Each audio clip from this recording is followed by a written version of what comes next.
আমি সয়াবিন ও আলু তরকারি বানাবো, তার জন্য কড়াইতে দিয়ে দিলাম সাদা তেল। আমি সয়াবিন ও আলুটাকে ভেজে নেবো। দিয়ে দেবো সামান্য লবণ, দিয়ে দেবো হলুদ গুঁড়ো,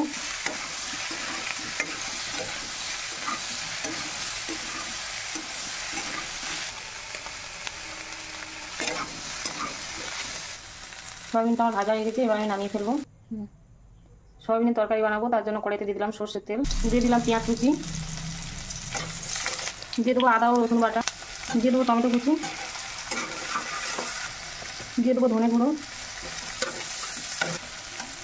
দিয়ে দেবো জিরের গুঁড়ো, দিয়ে দেবো লাল লঙ্কার গুঁড়ো, দিয়ে দিলাম সয়াবিনটা ও আলুটা, দিয়ে দেবো পরিমাণ মতো লবণ, দিয়ে দেবো অল্প করে হলুদ গুঁড়ো,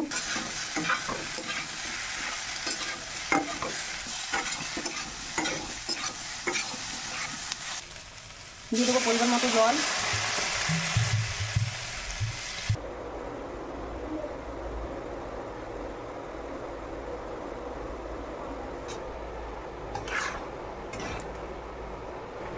দিয়ে দেবো 3টে কাঁচা লঙ্কা কাটা, দিয়ে দেবো গরম মশলার গুঁড়ো।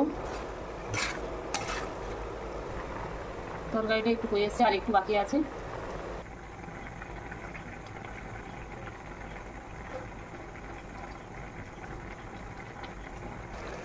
বন্ধুরা, তরকারিটা আমার হয়ে গেছে, ঝোলটাও অনেকটা মরে গেছে, এবার আমি নামিয়ে ফেলবো।